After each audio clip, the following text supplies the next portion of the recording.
They've been called barbarians, invaders, conquerors.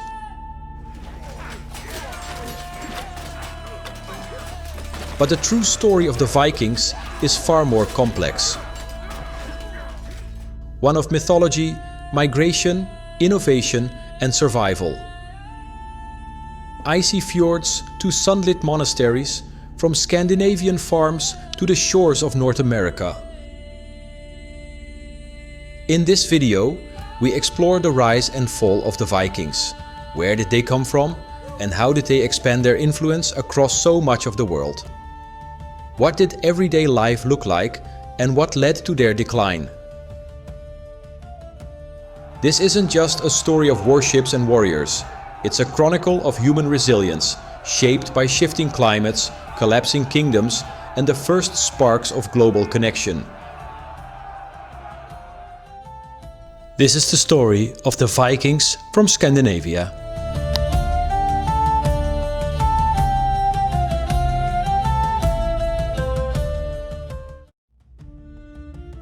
The word Viking didn't originally describe a people, it described an action. A Vikinger was someone who went raiding by sea. It was a role, not an identity. They came from Scandinavia, what is now known as Norway, Denmark and Sweden.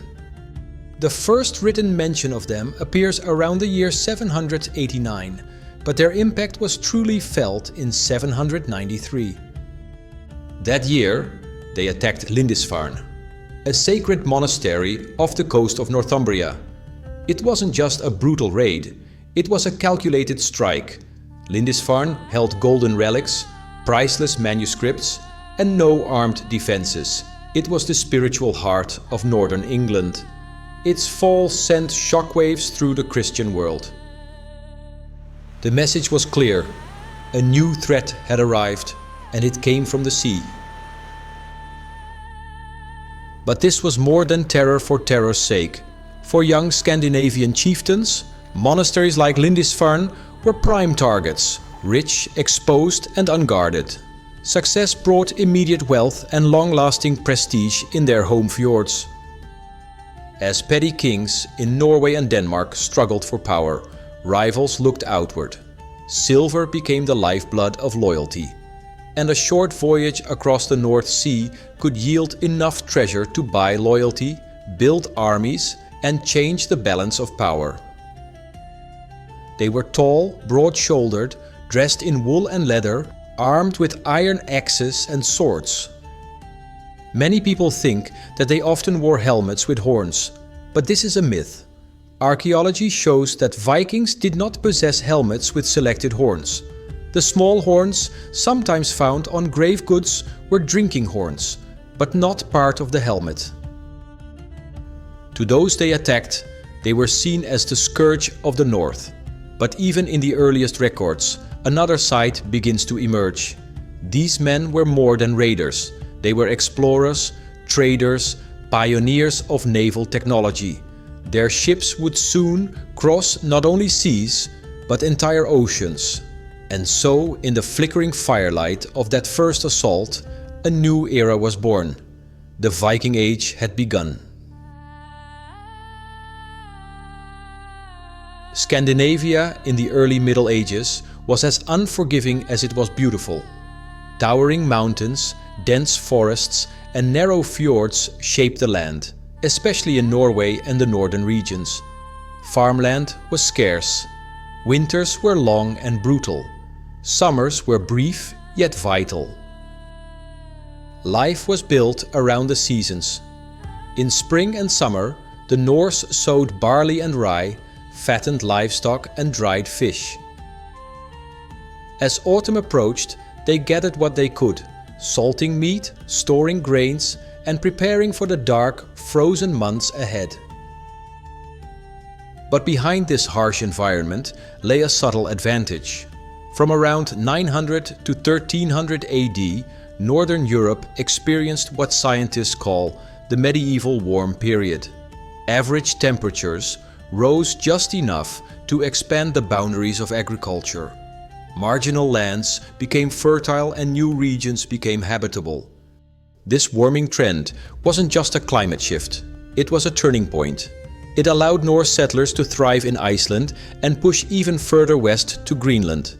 But I'll tell you more about the distant explorations later in the video. Later, the climate would turn again. By the 13th century, a cooling trend emerged. The Little Ice Age began. Winters became harsher. Sea ice returned, clogging trade routes and causing crop failures. The once manageable climate became unforgiving. The Vikings were survivors, weathering the extremes of a northern world on the edge of habitability. And for a time, with the winds at their back, they rode that edge farther than anyone before them. If the harsh climate shaped the Viking soul, it was the ship that carried their ambitions across the world. The Vikings were famous for their ship. At the heart of Viking power stood a masterpiece of maritime engineering, the longship. They were sleek, narrow and fast. These vessels were built not just for war, but for reach. Their construction was as practical as it was brilliant. Using a technique called clinker building, Viking shipwrights overlapped planks of wood along the hull, binding them with iron rivets. The result was a strong yet flexible vessel, able to ride the waves of the open ocean and glide up narrow rivers with ease. Beneath the waterline, a shallow draft allowed them to beach nearly anywhere and escape just as quickly. These weren't clumsy brute force boats, they were precision tools. A typical longship had a single square sail made from wool and a row of oars on either side, operated by warriors who were often also the crew. With favorable winds, they could reach speeds of up to 15 knots. In coastal raids, they were unstoppable. In open seas, they were daring. But not all Viking ships were built for war. Broader cargo vessels, known as Nars, carried goods, livestock and people across vast distances. These ships were the unsung lifeblood of Norse expansion, trading timber, walrus ivory, textiles, and even enslaved people from the Arctic Circle to the Mediterranean. The true genius of Viking seafaring, however, was their navigation. With no compasses or detailed maps, they relied on the stars, the sun, sea currents, wind patterns, and an intimate knowledge of the coastline. Sailors may have used sunstones, crystals that polarize light, to locate the sun even on cloudy days. One artifact found in Greenland, a carved stone disc, may have been used to track the sun's shadow for navigation. Other tools, like sounding lines to measure sea depth or speed ropes to time their velocity, show that Viking mariners used a blend of intuition and crude instrumentation to guide their voyages. This blend of craftsmanship, instinct and daring enabled them to travel farther than almost any other people of their time. Between the late 8th and 11th centuries, the Vikings spread like wildfire across Europe, not as a unified force, but as countless independent warbands driven by ambition, opportunity and the promise of silver. In England and Scotland, the first Viking raids were swift and brutal. Raids on coastal monasteries and towns, beginning with the infamous raid on Lindisfarne in 793. These early raids quickly developed into full-scale invasions. By 865, a large Viking force, later known as the Great Heathen Army, arrived not just to plunder, but to conquer. In time, they conquered an area known as the Danelaw, where Viking law and customs prevailed across much of northern and eastern England. Although Anglo-Saxon leaders such as Alfred the Great resisted and reclaimed territory, the Viking presence remained strong. Eventually, in 1016, the Danish king Knut the Great ascended the English throne and established a vast empire that linked England to Scandinavia. For a more in-depth look at how the Vikings took over England, check out the article I linked in the description. in Ireland, Norsemen founded what would become some of the country's most important cities. Dublin, established in 841 as a fortified encampment or long fort, grew into a thriving trading hub. Galway, Cork and Waterford followed. At first, the Norse and native Irish clashed violently, but over time they intermarried, traded and blended their cultures. And across the Channel in modern-day France, Vikings pushed inland along the Seine, sacking cities including Paris itself in 845. In response, the Frankish king Charles the Simple made a deal. He granted land in northern France to the Viking leader Rollo. That land became Normandy, literally the land of the Northmen. In the Low Countries and along the Rhine, other Vikings established power bases, most notably Rorik of Dorestad. These Norse lords weren't merely invaders, they became part of the political fabric of the regions they settled. Yet it was in Eastern Europe where the Viking story took an entirely different turn. Swedish Vikings, known as Varangians, sailed the Baltic Sea and the major rivers into what is now Russia. They sailed on the river Dnieper, marked with the purple line on this map, and the Volga, marked with the red line. They founded settlements like Ladoga and Novgorod, which later became the heart of a new political power, the Kievan Rus. From these bases, they established trade routes that stretched all the way to the powerful empires of Byzantium and the Islamic Caliphate. Along these rivers, they transported goods like furs, honey, amber, and even slaves. Some Vikings ended up in Constantinople, the capital of the Byzantine Empire, where they became part of the emperor's personal guard. This elite group, known as the Varangian Guard, was famous for its fierce loyalty and fighting skills. The Viking influence extended from the British Isles to the Russian steppes, from the gates of Paris to the walls of Constantinople. And it didn't stop there. In the late 9th century, some Vikings sailed beyond the familiar shores of Europe, searching for new lands to claim. Their eyes turned west toward the uncharted edges of the North Atlantic. Around the year 874, a Norwegian chieftain named Ingolfur Arnarsson landed on the rocky coast of an island shrouded in mist and myth. He called the site Reykjavik, which means the Bay of Smoke. Iceland, previously uninhabited except for a few Irish monks, became a blank canvas for Norse colonization. Within just a few decades, hundreds of families followed. They brought sheep, cattle and grains. The land was harsh, but as mentioned earlier in this video, Northern Europe experienced what scientists call the medieval warm period. Because of this period, it was workable. Barley, hay and hardy livestock allowed the Norse to build a self-sufficient society on the edge of the world. And then came Eric the Red. He was exiled from Iceland for manslaughter and sailed even farther west. What he found was a frozen land of glaciers and fjords.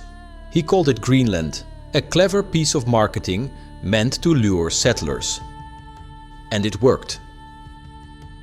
In 986, he led a fleet to establish two major colonies, the Eastern Settlement and the Western Settlement.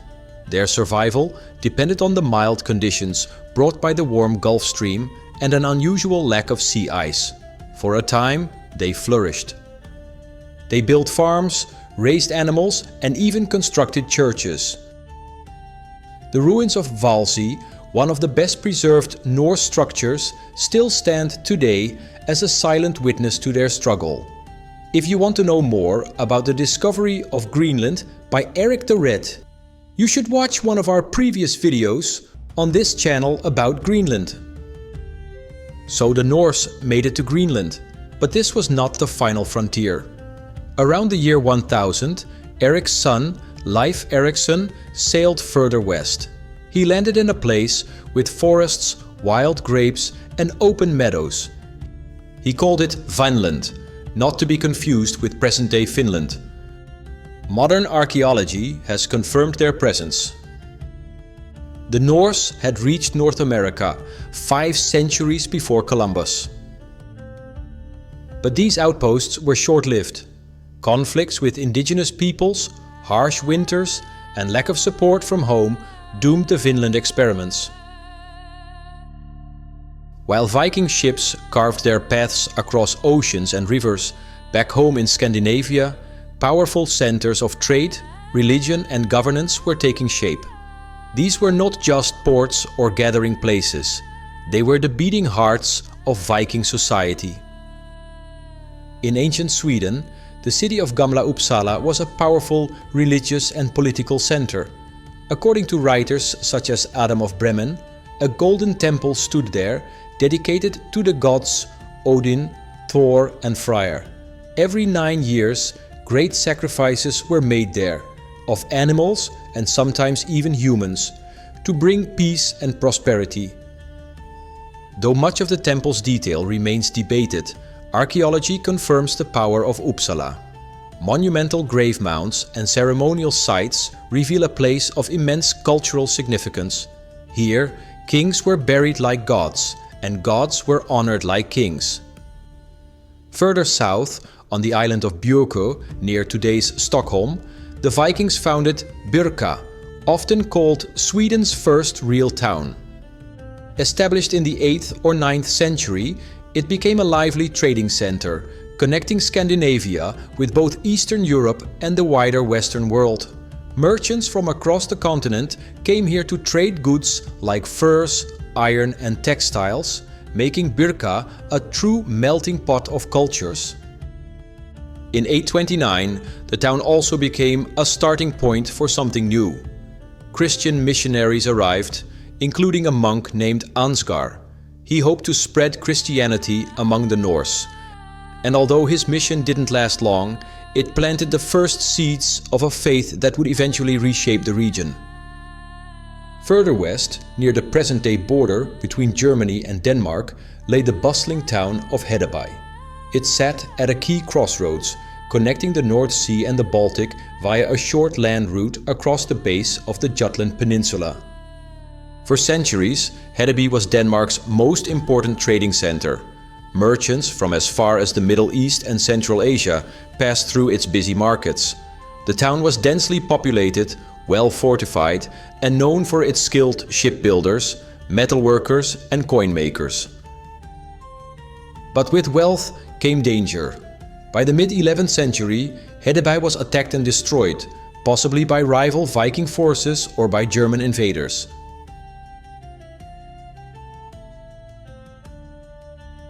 Much of what we know about the Vikings today comes from their sagas. These were epic prose tales written in the 13th century. They preserved stories of discovery, voyages, kings and gods. Although often dramatized, they remain invaluable historical sources. Based on these stories, researchers began searching for evidence for the discovery of North America, and they succeeded. In 1960, Norwegian archaeologists discovered a Viking settlement in Canada. Proof that the earlier mentioned explorer Leif Erikson did indeed discover America. Beneath the sails, swords and saga songs, Viking life was rooted in the land, in the farmstead, the hearth, the rhythm of seasons. Though remembered as warriors, most Vikings were farmers. Their society was agrarian, local and deeply structured. At the top stood the jarls, noble landowners who wielded wealth and influence. Beneath them were the carls, free men and women who worked the land, raised livestock and formed the backbone of Norse society. At the bottom were the thralls, enslaved people, captured in raids or born into servitude, who performed the hardest labor. Viking communities were governed by local assemblies called things. These were early forms of parliaments where free men gathered to settle disputes, create laws and deliver justice. In Iceland, one of these grew into a national assembly known as the Althing, founded in the year 930. It's often called the oldest still functioning parliament in the world. Unlike in many other societies of the time, power wasn't held by kings alone. Landowners and local leaders had a strong voice, and decisions were often made collectively. Their belief system was as vivid as their landscapes. The Norse pantheon was led by Odin, god of wisdom and war, Thor, the thunder-bringer, and Freyr, the god of fertility. These gods were not distant or infallible. They were flawed, fierce, and intimately tied to nature. Worship centered around ritual sacrifices offered to the gods to ensure good harvests, victory in battle, or divine favor. Everyday life was harsh but vibrant. People lived in longhouses, worked the fields, and crafted what they needed: tools, clothing, furniture. Wool was spun into tunics and cloaks, iron forged into weapons and plows. Food was simple but sufficient: bread, porridge, dairy, salted meats, and fish. Women played significant roles in Viking society. They managed farms, households, and in some cases estates while the men were away. Some women traveled, traded, and even fought. Burial sites have revealed high-status women buried with weapons and wealth. They also had their own way of writing. The Vikings wrote in a script called the Futhark. These were angular characters carved into wood, bone, and stone. Thousands of runestones still stand today, especially in Sweden. These inscriptions honor the dead, mark property, or tell stories of voyages and battles. So the Viking culture was complex, adaptable, and deeply spiritual. Their stories, passed down through sagas and stones, offer a rare window into the soul of a people who lived. But no era lasts forever. Even the age of the Vikings began to fade. By the late 10th and early 11th centuries, the world the Vikings had helped shape was changing. Across Scandinavia, independent regions began to unite. In Denmark, Norway, and Sweden, powerful local chieftains gradually lost influence as centralized monarchies took hold. One key figure in this transition was Harald Bluetooth, King of Denmark. He famously had a runestone carved stating that he had made the Danes Christian, marking a symbolic shift in values and authority. And yes, the Bluetooth we know today is named after this Danish king. It was the beginning of a new era. Unity began to replace clan-based rivalries, and the Christian church increasingly took the place of the old Norse gods in everyday life. As German missionaries moved north and pressure from the Holy Roman Empire mounted, more and more Viking leaders converted. Some saw genuine spiritual calling, others saw opportunity. Embracing the church offered legitimacy, alliances, and a powerful new narrative of divine kingship. But Christianity came with rules. No more plundering churches, no more sacrificing to Odin, and no more raiding Christian lands without consequence. As the cross replaced the hammer, the spiritual heart of Viking society was transformed. And at the same time, Europe grew stronger. In the early centuries of Viking expansion, their speed and surprise gave them the edge. But by the year 1000, coastal defenses had improved. Stone fortresses, organized militias, and mounted knights made raiding more dangerous and less profitable. River crossings that once offered escape were now blocked by fortified bridges and garrisons. And, economically, the foundation of Viking power was eroding. For generations, Arab silver flowed north through trade routes connecting Scandinavia to the Islamic world. These dirhams became currency, jewelry, and a driver of expansion. But by the late 10th century, this silver dried up, mines closed, routes faltered. In Sweden, the shortage of silver sparked internal strife and power struggles. And when imports of these declined, Scandinavia began to mint its own coins. The act of coinage itself, placing a king's face on silver, symbolized a shift. It marked the rise of kingship, law, and economic independence. The age of loot was giving way to the age of legacy. And perhaps most of all, the Viking spirit began to settle. Where once they had sailed as raiders, they now ruled as lords. Scandinavian kings made treaties with their former enemies, now partners in commerce and faith. The Viking Age didn't end with a single battle or a great collapse. It faded, gradually, unevenly, over the 11th and early 12th centuries. A new chapter in Northern Europe had begun. Though their sails disappeared from the horizon centuries ago, the legacy of the Vikings remains etched across the modern world, in language, in law, in DNA, and in stone.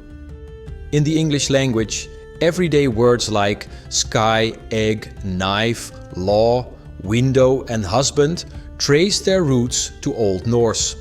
Viking settlers left more than stories, they left vocabulary, grammar, and place names. Towns ending in by, thorp, and wick still dot the landscapes of England and Ireland, linguistic fossils of Norse occupation. And in Scandinavia itself, thousands of runestones still stand, granite monuments to lost lives and voyages.